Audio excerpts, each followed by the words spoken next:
வணக்கம் நேயர்களே. நேயர்கள் அனைவரும் நீடூழி வாழ்க நிம்மதியுடன். இப்போ ஒரு சின்ன கதையை பற்றி பார்க்கலாமா? அதாவது ஒரு ஆன்மீக பேச்சாளர் இருந்தார். அவர்கிட்ட ஒரு மகாநாட்டில் பேசணும் நீங்கள், அதாவது தர்ம நெறி எப்படி தழைக்கணும் என்ன அப்படிங்கிறத பற்றி நீங்கள் உரையாடணும் அப்படின்னு சொல்லிட்டு அந்த ஊர் பெரியவங்க கேட்டுக்கிட்டாங்க. இவர் கேட்டார், மொத்தம் எத்தனை பேர் வருவாங்க அப்படின்னு கேட்ட உடனே ஒரு 10,000 பேருக்கு குறையாமல் வருவாங்க அப்படின்ன உடனே இவரை சரி நான் பேசுகிறேன் அப்படின்னு ஒத்துக்கிட்டாரு. நீங்கள் எப்படி வருவீங்க அப்படின்னு கேட்குறப்ப நான் ஒரு குதிரை வண்டியில் வந்துடுறேன் அப்படின்னு சொன்னார். உடனே அப்புறம் அந்த நாள் நெருங்கிச்சு.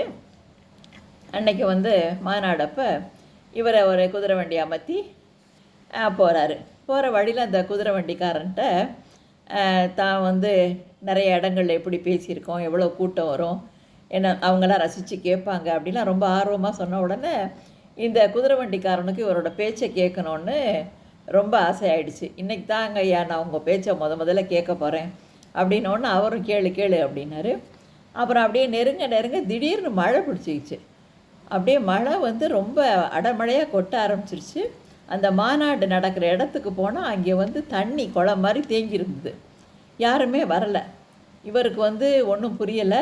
உடனே இந்த குதிரை வண்டிக்காரன்ட்ட இப்போ என்னப்பா செய்கிறது அப்படின்னு கேட்டார். இந்த குதிரை வண்டிக்காரனுக்கு ஒரே ஏமாற்றமாக போச்சு.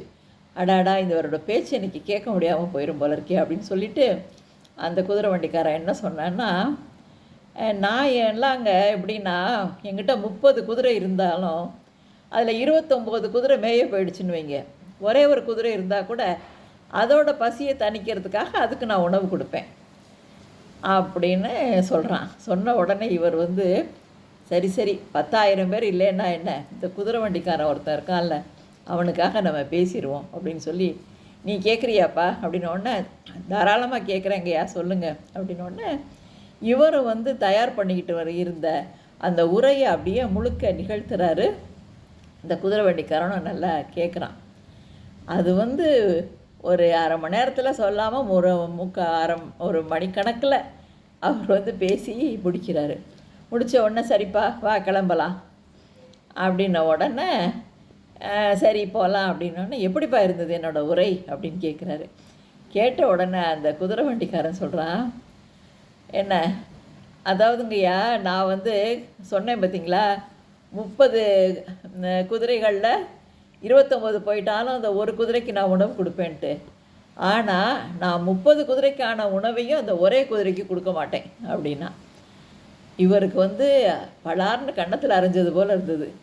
அதாவது இவ்வளவு நீளமான பேச்சு அந்த ஒருத்தருக்கு அதை சுருக்கமாக சொல்லாமல் அவ்வளோ நேரம் சொன்னதை இந்த இவர் விவரிக்கிறாரு. இந்த குதிரை வண்டிக்காரர் சொல்கிறாரு, என்ன இவனுக்கு தெரிஞ்சது நமக்கு தெரியாமல் போச்சு அப்படின்னு அந்த நிமிஷம் அவர் நினைக்கிறாரு. இதிலேருந்து என்ன தெரியுதுன்னா, இப்போ நிறைய பேர் அப்படி தான் இருக்காங்க பேச்சாளர்கள். அவங்க எத்தனை பேர் இருக்காங்க, எந்த விஷயத்தில் அவங்க ஆர்வமாக கேட்பாங்க, அதெல்லாம் தெரிஞ்சிக்காமல் நம்ம தயார் பண்ணிக்கிட்டு வந்ததை வச்சு அப்படியே மணிக்கணக்காக பேசுகிறது. ஏன்னா இந்த மாதிரி இது சிந்தனைவாதிகளுக்கான பதிவு இது. என்னென்னா அப்போ அவங்க என்ன முதல்ல சிந்திக்கணுன்னா, யார் விருப்பமாக எதை கேட்பாங்க, அது எந்த அளவு நம்ம பேசினா போதும், எந்த அளவு அவங்க புரிஞ்சுக்குவாங்க, எவ்வளவு கருத்துக்களை அவங்க மனசில் பதிய வைக்க முடியும், அதை தெரிஞ்சு பேசணும் அப்படிங்கிறது இந்த சின்ன கதை மூலமாக நம்ம தெரிஞ்சுக்கலாம். அப்பப்போ இந்த மாதிரி குட்டி கதைகளெல்லாம் நம்ம யூடியூப் சேனலில் பார்க்கலாம். உங்கள் உறவினர் நண்பருக்கு ஷேர் பண்ணுங்கள், சப்ஸ்கிரைப் பண்ணுங்கள். All the best. வாழ்த்துக்கள்.